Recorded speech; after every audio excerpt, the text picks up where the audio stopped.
नमस्कार दोस्तों, आज जहां मैं खड़ा हूं मार्क्स मेमोरियल लाइब्रेरी, यहाँ कभी व्लादिमीर इलिच लेनिन रहा करते थे। मतलब यहाँ पर वो एक अखबार का संपादन करते थे। 1902 से 1903 के बीच में वो यहाँ जब वो भूमिगत थे और रूस से भागकर उन्हें आना पड़ा था, तो इसी बिल्डिंग में वो रहते थे।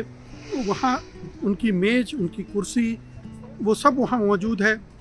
वहाँ पहुंचकर उस कुर्सी पर बैठकर मैंने लगभग वैसा ही महसूस किया जैसा साबरमती आश्रम में जब मैं चरखे के सामने बैठा गांधी के, तो उस तरह की एक फीलिंग आई। या जब आप नागपुर जाएं और दीक्षा भूमि में कदम रखें तो आपको बाबा साहब अम्बेडकर को लेकर जो फीलिंग पैदा हो, या बोध गया में बुद्ध के को लेकर जो फीलिंग आती है, लगभग वैसी ही फीलिंग मुझे यहाँ भी आ रही थी। और मुझे लग रहा था कि ये एक ऐसा मुकाम है इतिहास का जिसको लोगों को समझना चाहिए, देखना चाहिए, और ये कैसे 19वीं सदी की तारीख बदल दी। लंदन तो एक बहुत बड़ी गतिविधियों का केंद्र था, यहाँ मार्क्स भी थे। उन्होंने अपना बहुत सारा काम यहीं किया था। जो दास कैपिटल की रचना उन्होंने यहीं की थी। उन्होंने यहीं रहकर दुनिया के मजदूरों को एकजुट करने की कोशिश भी की थी।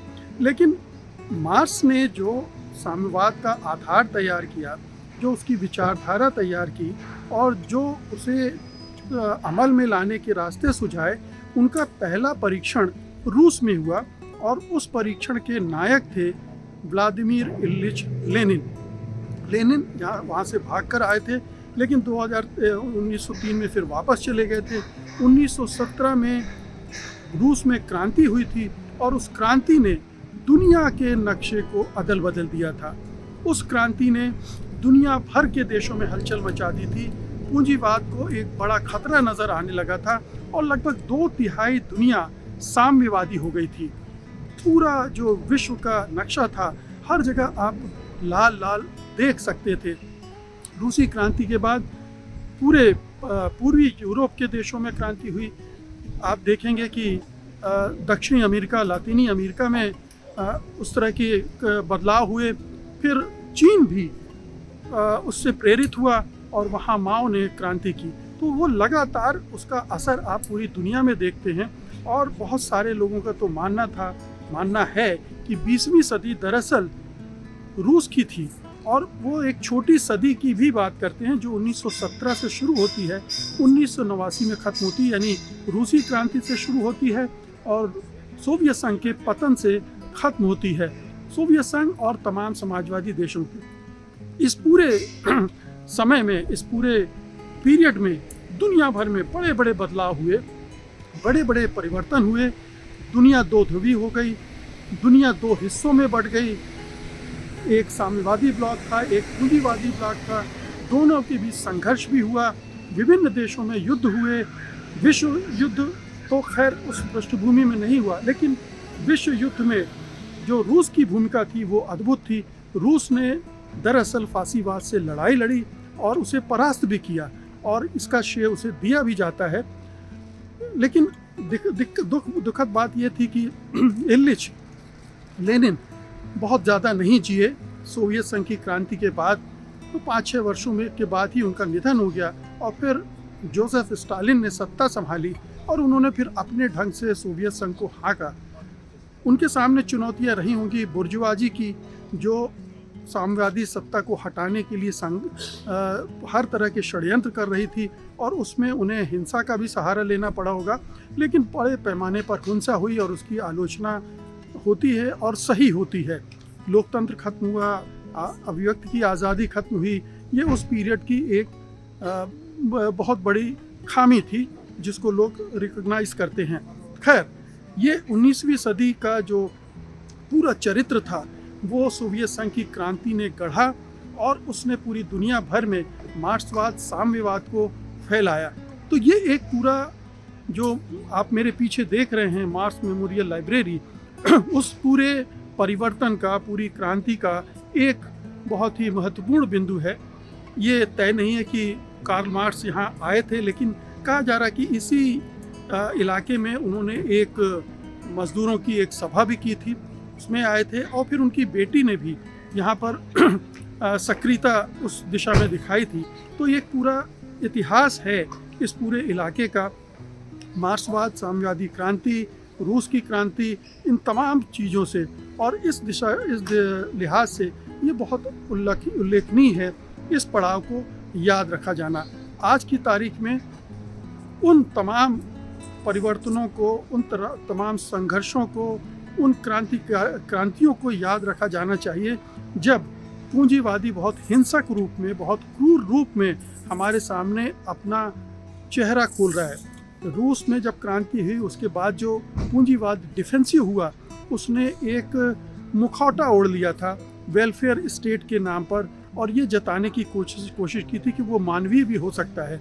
लेकिन जैसे ही साम्यवाद का दबाव घटा, उसके वो अपने असली रूप में आ गया है और अब आप देख रहे हैं कि दुनिया भर में क्या घटित हो रहा है। आप ये न भूलें कि सोवियत संघ की क्रांति ने और बहुत सारे देशों में जो परिवर्तन हुए, उसने उपनिवेशवाद के खिलाफ लड़ाई में महत्वपूर्ण भूमिका अदा की। दुनिया भर में जो उपनिवेश थे उनमें जो भी आज़ादी की लड़ाइयाँ हो रही थी उसको समर्थन मिला, सहयोग मिला और वो आज़ाद हुए। तो सोवियत संघ की भूमिका कई मायनों में दुनिया के लिए महत्वपूर्ण रही है। उसने जो पूंजीवादी ऑनस्लॉट है उसको रोकने की कोशिश की और भारत के लिए तो वो एक वरदान ही साबित हुआ। 1971 की लड़ाई आप देख लीजिए, रूस की वजह से हम सुरक्षित रहे और अमेरिका हमारे ऊपर धौंस नहीं जमाने पाया। हम जो चाहते थे वो कर पाए। रूस और भारत की मैत्री का अपना एक इतिहास है और वो इतिहास केवल हथियारों के लेन देन या सुरक्षा के सवालों से नहीं था, वो वैचारिक निकटता भी थी। एक दोनों के बीच में सचमुच की मित्रता का भाव था जो हमने चीन के साथ नहीं देखा। हिंदी चीनी भाई भाई का नारा ज़रूर लगा, लेकिन फिर हम 1962 में युद्ध में दाखिल हो गए थे और उसके बाद से हमारे कभी संबंध सुधरे नहीं। लेकिन रूस के साथ ऐसा नहीं हुआ और वो संबंध जो पूरी तीसरी दुनिया के देश थे, जो गरीब मुल्क थे, उन सब के काम आए। और गुट निरपेक्ष आंदोलन में भी रूस की भूमिका जो थी वो तीसरी दुनिया के देशों के साथ थी। तो जो सोवियत संघ में परिवर्तन हुए उसने दुनिया में बड़े भारी परिवर्तनों को जन्म दिया, दुनिया को थोड़ा सा बैलेंस किया। अब ये और बात है कि वो नहीं है तो स्थितियां दूसरा रुख अख्तियार कर रही हैं और धीरे धीरे पूंजीवादी साम्राज्यवाद हावी होता जा रहा है और रास्ता नहीं सूझ रहा है। फिर बात रास्ता नहीं सूझने और कौन सा रास्ता ढूंढा जाए, कहाँ से ढूंढा जाए, बहस यहाँ जाकर रुक जाती है। सब रास्ते तलाश रहे हैं, कोई अंबेडकर में, कोई गांधी में, कोई भगत सिंह में, कोई मार्क्स में, लेनिन में, तमाम तरह के रास्ते खोजे जा रहे हैं। लेकिन एक ऐसी विचारधारा जो अंतर्राष्ट्रीय स्तर पर, वैश्विक स्तर पर जिसने इतना गहरा प्रभाव छोड़ा, जिसमें इतना पोटेंशियल है कि अगर उसको नए रूपों में, नए संदर्भों के साथ उसको दुरुस्त करके फिर से इस्तेमाल किया जाए, उसकी खामियों को बाहर करते हुए, तो शायद इस विश्व में एक नई राह खुल सकती है, पूंजीवाद से लड़ाई में भी और पूंजीवाद से मुक्ति में भी। बहुत बहुत शुक्रिया आपका, धन्यवाद, नमस्कार। दोस्तों, आज मैं जिस चेयर पर बैठा हूँ यहाँ कभी व्लादिमीर इलिच लेनिन बैठा करते थे और यहाँ ये अखबार वो एडिट करते थे। 1902 से 1903 के बीच में साल भर के करीब वो यहाँ रहे। वो रूस से भाग कर आए थे, भूमिगत थे उस समय, और उन्होंने यहाँ से अखबार को संपादित किया। एक महत्वपूर्ण मुकाम है लेनिन के जीवन का भी, और जिस क्रांति के लिए वो काम कर रहे थे जो 1917 में रूस में हुई थी, उसका एक पार्ट, एक छोटा सा हिस्सा यहाँ से भी था, क्योंकि उस समय लंदन से भी ये गतिविधियां संचालित होती थी। और आप जानते ही हैं कि लेनिन जो मार्क्स के ने सैद्धांतिक और वैचारिक आधार दिया था साम्यवाद का, उसका उन्होंने प्रयोग किया था और उसी की वजह से 1917 की क्रांति हुई थी।